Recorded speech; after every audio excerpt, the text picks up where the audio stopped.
Hola amigos, saludos, ¿qué tal? Buenas tardes para quienes en tiempo real nos acompañan aquí en Castro Guerrero Producciones. Buenas noches, buenos días para quienes nos verán en diferido en nuestro canal de Facebook o en nuestro canal de YouTube. Por favor, síganos, comente, comparta, suscríbase en YouTube, active la campanita que cuando subamos este video usted se entere y lo pueda ver, lo pueda comentar, lo pueda compartir, lo pueda controvertir. También estamos en Instagram, Castro Guerrero Producciones, Prensa y Publicidad. Doctor Jesús Enrique Ortiz Calderón, qué grato volverlo a tener aquí. Dígame usted cómo está, dónde está y cómo se encuentran junto con su familia. Gracias, Alejandro. Muy buenas tardes a doña Marta en el Control Master y a todos los que nos escuchan en Castro Guerrero Producciones. Un respetuoso saludo para todos y muy buenas tardes. Gracias, Alejandro, por invitarnos a su programa que tiene muy buena audiencia a nivel nacional, local y regional. Dios ha sido bueno, sí, esto de las redes sociales, cuando se produce buen contenido, se va lejos. Doctor Ortiz Calderón, permítanos aprovechar su cercanía, su amistad, su cariño, su buena voluntad, su sapiencia, sus conocimientos para que contextualicemos una noticia que dio a conocer en las últimas horas el gobierno nacional y que nosotros publicamos en fusagasuganoticias.com o fusagasuganoticias.com.co. Estamos en las dos direcciones en la web. La titulamos Colombia. Sepa más de la nueva ley para una justicia ágil y eficaz. ¿Y quién mejor que su señoría, que es un experto, un profesional del derecho y las ciencias políticas, para que nos explique en qué consiste esta ley que con su entrada en vigor, dice la información, el país da un paso decisivo hacia una justicia social más cercana, eficaz y garante de derechos para toda la ciudadanía, de acuerdo con el gobierno del cambio. Sí, efectivamente, el 11 de julio del presente año, el presidente de la República sanciona la ley 2477 del 2025, mediante la cual se modifica la ley 599 del 2000, que es el Código Penal, y la ley 906 del 2004, que es el Código de Procedimiento Penal, y hace algunas modificaciones a la ley 1121 del 2006 en cuanto a la exclusión de beneficios y subrogados. El artículo 26 establece la exclusión de beneficios y subrogados que había que reglamentarla porque el objeto de la ley tiene como objeto reducir la congestión judicial, es decir, garantizar una administración pronta y justa, porque con la congestión judicial se da aplicación a esta ley para descongestionar los despachos judiciales, promoviendo la emisión temprana y oportuna de las decisiones judiciales a través de unos mecanismos de terminación anticipada que respeten los derechos de las víctimas y la reparación integral y el acceso a la calidad de una pronta y cumplida justicia. Básicamente esta ley lo que hizo fue recoger la figura del artículo 39 de la ley 600 del 2000 que establecía la figura de la indemnización integral. La reparación integral opera con esta ley y admite desistimiento en los delitos de homicidio culposo, lesiones personales culposas, cuando no concurra algunas circunstancias de agravación consagradas en el artículo 110 y 121 del Código Penal, en los delitos de lesiones personales dolosas con secuelas transitorias y en los delitos como derechos de autor, el delito de inasistencia alimentaria y los procesos de delitos contra el patrimonio económico. El hurto calificado, exceptuando el hurto por la violencia sobre las personas y la extorsión. La ley penal se distinguirá para todos estos efectos siempre y cuando se haga una reparación integral por parte a la víctima por parte de quien cause la conducta punible, de tal manera que es causal y es aplicable igualmente en los eventos del concurso de conductas punibles, siempre y cuando de forma individual y completa se indemnice por alguno de los actores a las demás víctimas, se dará por terminado el proceso penal. Igualmente, en esta ley se modifica y se le dan algunas facultades al juez de garantías para hacer unos preacuerdos y negociaciones y aplicar el principio de oportunidad. Si bien el principio de oportunidad ya se encontraba descrito en la ley y tenía algunas causales en el artículo 324, pues ahora tiene otras causales de libertad y se pueden aplicar en la medida en que se llegue a una negociación, un preacuerdo y una reparación integral a la víctima. Así que esta ley lo que hace es llenar unos vacíos que tenía la ley penal y la ley de procedimiento penal. En ese sentido, pues el artículo 26 de la ley 2477 del 2025 trae algunas exclusiones a los beneficios. Por ejemplo, en la ley 1121, que es una ley que se hizo exclusivamente para evitar las conductas punibles por los actores criminales de bandas organizadas. Ahí se hace unas exclusiones en esta ley y no beneficia con subrogados ni mecanismos sustitutivos de la pena, tampoco se considera la prisión domiciliaria para los delitos de terrorismo, financiación al terrorismo, secuestro extorsivo y extorsión y conexos.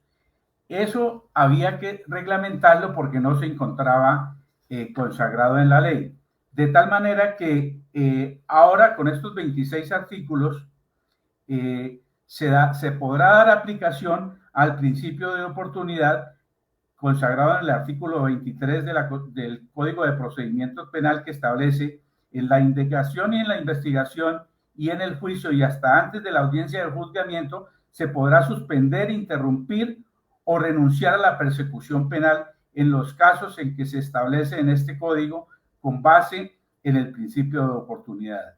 Este principio de oportunidad es la facultad constitucional que le permite a la Fiscalía General de la Nación abstenerse de iniciar la acción penal, suspenderla o interrumpirla o renunciar a ella.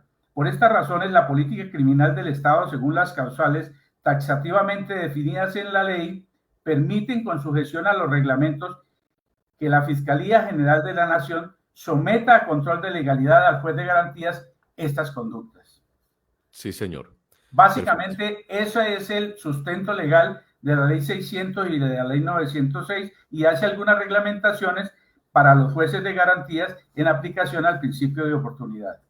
¿Qué es el principio de oportunidad, Alejandro? Perdóneme un segundo, doctor Ortiz Calderón, que doña Marta nos tiene una invitación y en 20 segundos regresamos porque previo a este tema que es muy importante, que es el principio de oportunidad, quiero que me ayude a entender lo que tiene que ver con lo penal.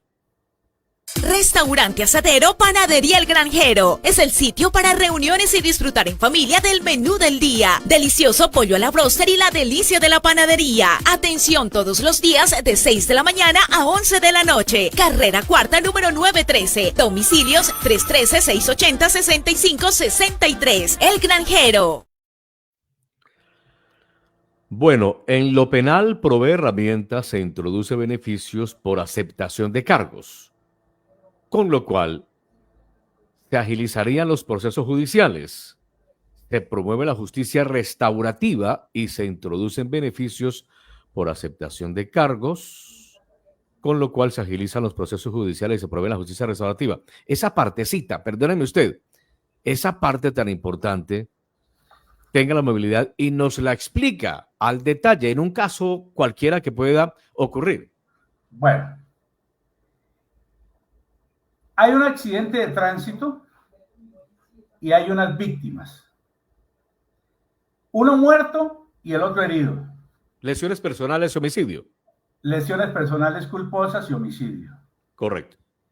En estos casos, lo que la ley permite es que se dé por terminada la actuación penal si yo me pongo de acuerdo con las víctimas, yo como conductor me pongo de acuerdo con las víctimas y los indemnizo. Les digo, mediante, nombremos un perito para que establezca los daños y perjuicios ocasionados con la conducta punible y yo indemnizo, es decir, pago el valor de los daños y perjuicios. Ahí voy donde el juez y le digo que se dé, que hemos llegado a un preacuerdo para dar por terminada la actuación penal.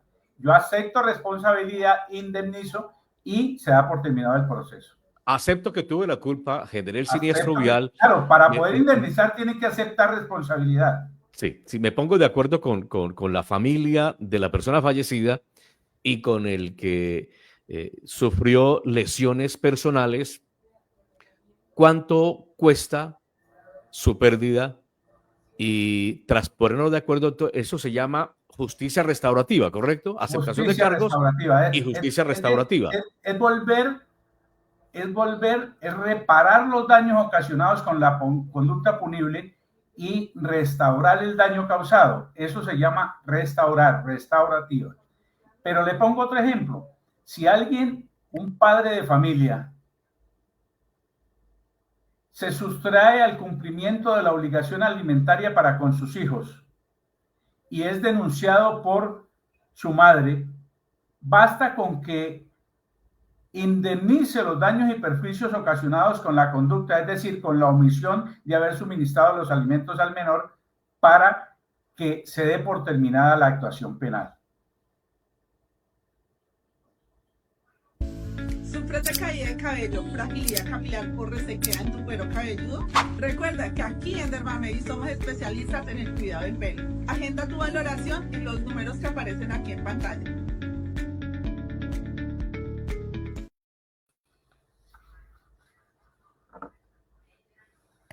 A las personas que les está pasando lo que me pasa a mí, el tema capilar, estoy recomendando, doctor Ortiz Calderón, usted no tiene ese inconveniente. Lo veo muy cabelludo, muy elegante, le quedan muy bien esas canas. Dermamedic, expertos en salud capilar, aquí en Pitalito. Dice, somos especialistas en pelo y cuidado capilar. Encuentra los tratamientos personalizados y los productos dermatológicos ideales para cada necesidad de tu cabello. Dermamedic en Pitalito. Es muy buen servicio, profesionales especializados y es muy fácil llegar. Carrera Tercera 279, local 2. Carrera Tercera 279, local 2. Dermamedic en Pitalito.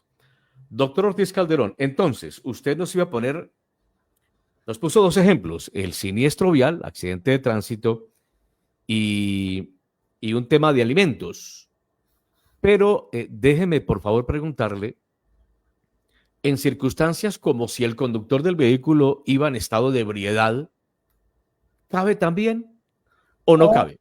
O iba en estado de ebriedad o huye del lugar de los hechos, ahí no cabe la indemnización integral porque está excluido. Esas son las exclusiones que trae nuestro artículo taxativamente en el artículo 110 y 121 del Código de Procedimiento Penal.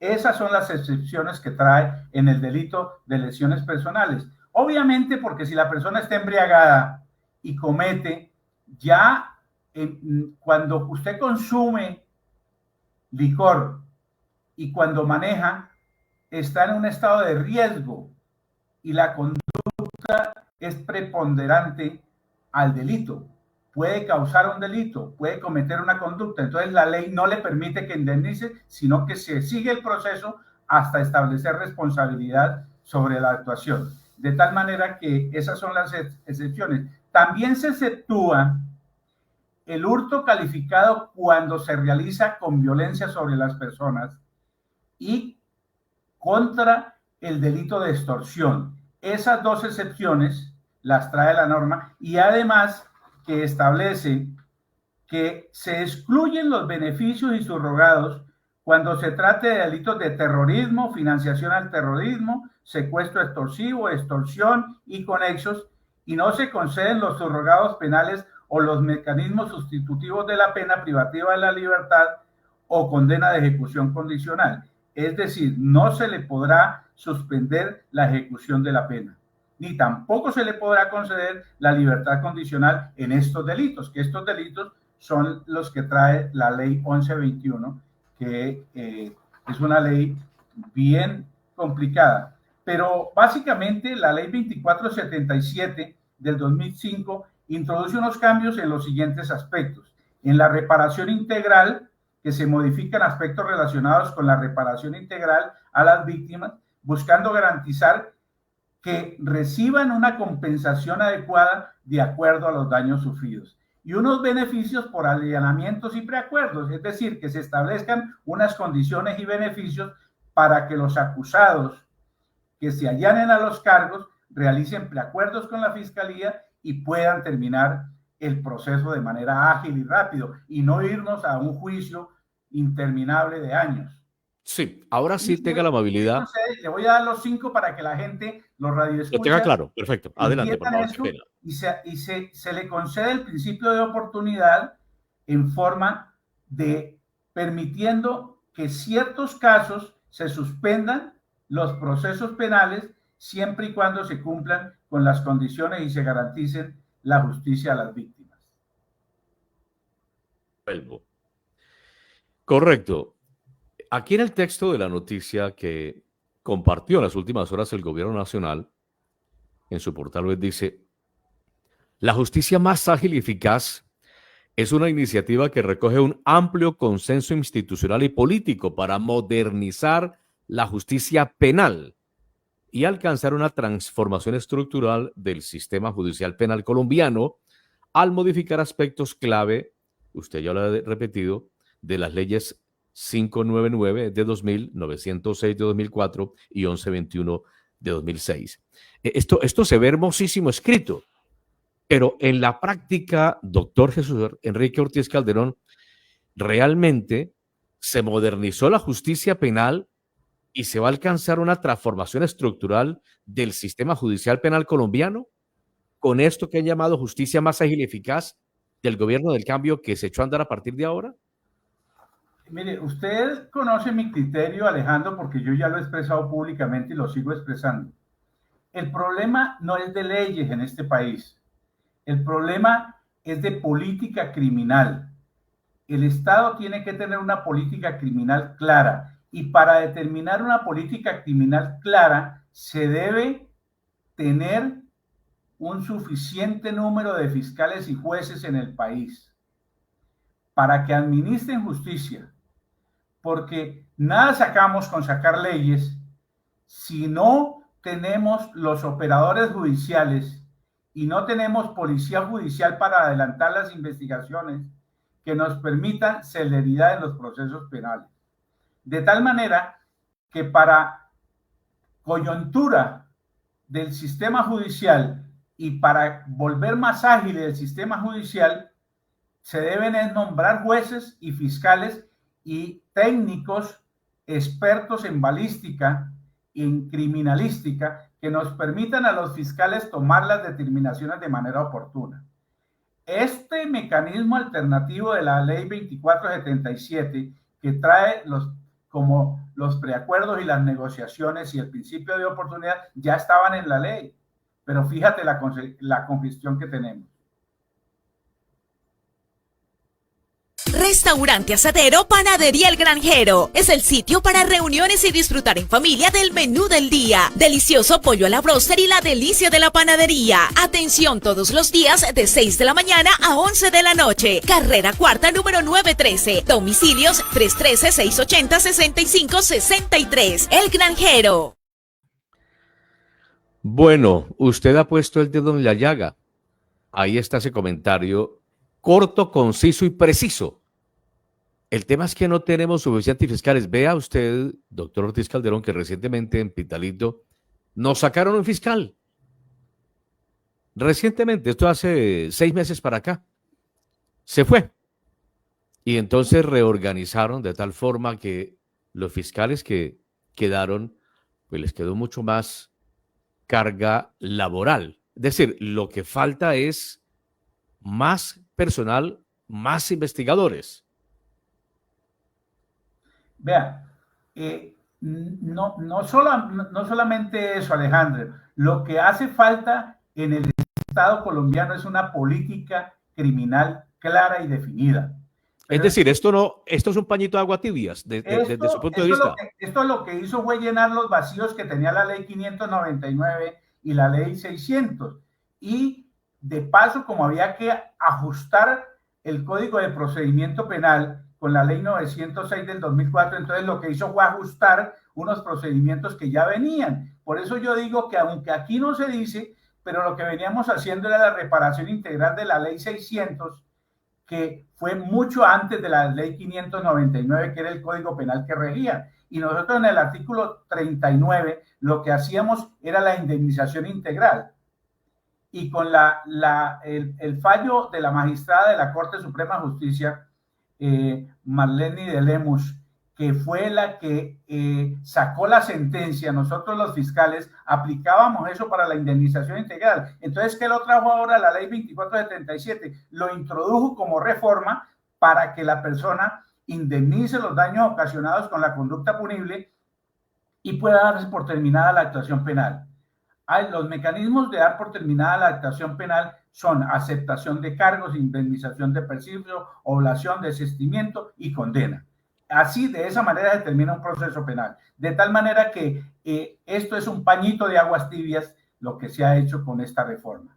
Esto requiere no solamente aquí, Alejandro. Usted sabe que yo he visitado muchos países de Centroamérica que tienen el mismo problema, en México, en República Alemana, en Costa Rica, en Argentina, en Chile, en Paraguay, en Uruguay, en Perú, en todo donde yo he estado, me he dado cuenta que tenemos el mismo problema de la congestión judicial, porque los estados latinoamericanos no les interesa hacer las apropiaciones para la administración de justicia, porque eso no da votos, eso no da renta. Eso es un cuello de botella y nosotros en la Federación Latinoamericana de Fiscales hemos denunciado. Y por eso yo saqué un libro que se llama Crisis en la Justicia Penal en América Latina.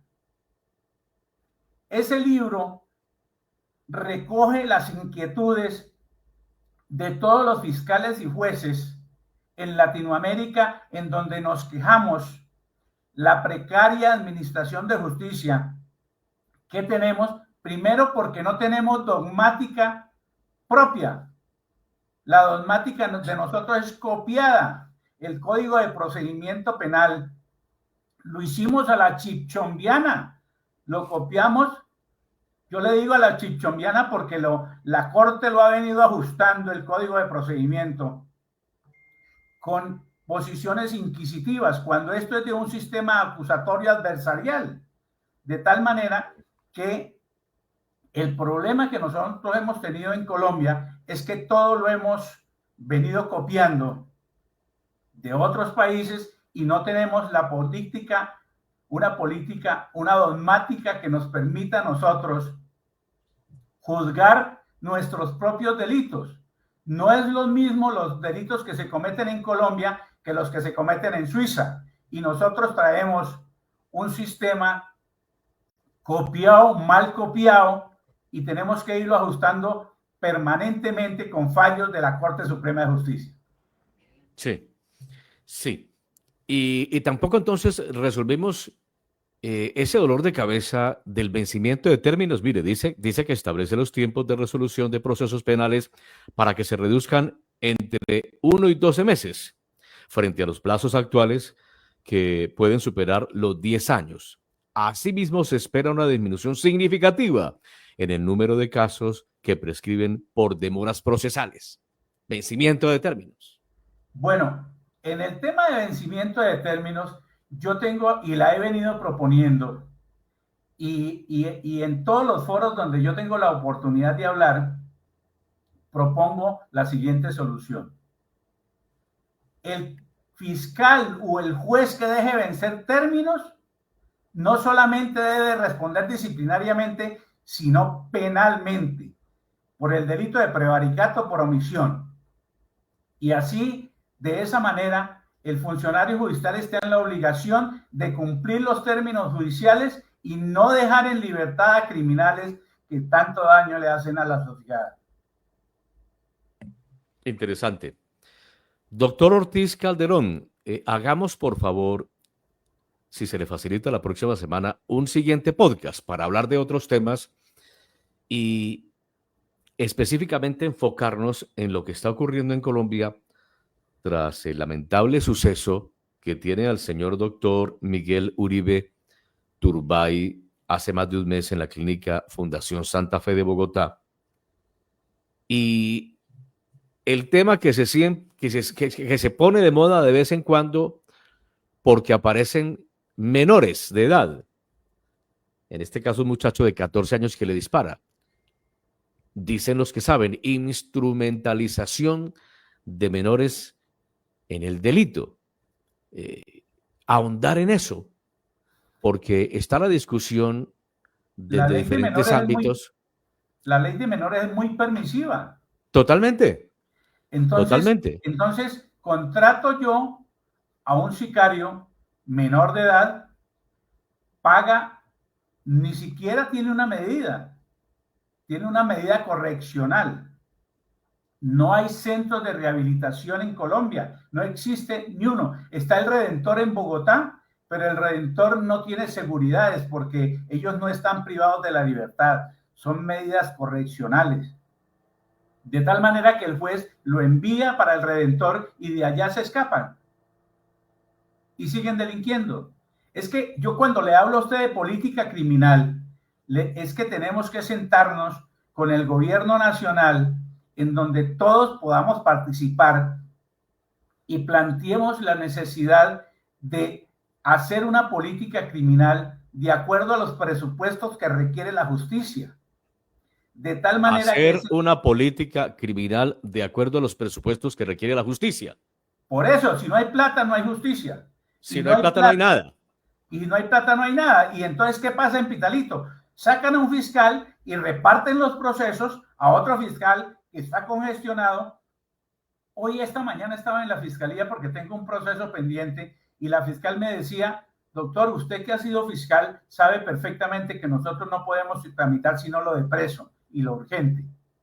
Lo demás va saliendo.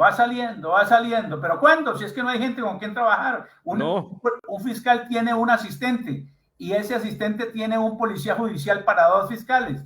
Entonces, ¿cuándo se va a acelerar un proceso? Entonces, lo que hay es que esta discusión ya la dimos, ahorita ya tenemos ahí en el Ministerio de Justicia a un fiscal que nos ha escuchado a nosotros, doctor Montealegre Linet, ya nos ha escuchado a nosotros porque yo tuve la oportunidad de plantearle este mismo problema en la fiscalía cuando yo fui el presidente de los fiscales de Colombia y le dije, doctor, hagamos una transición para que nosotros saquemos con los estudiantes de Derecho y los estudiantes de Criminalística que vengan a la fiscalía a trabajar y ayuden a descongestionar.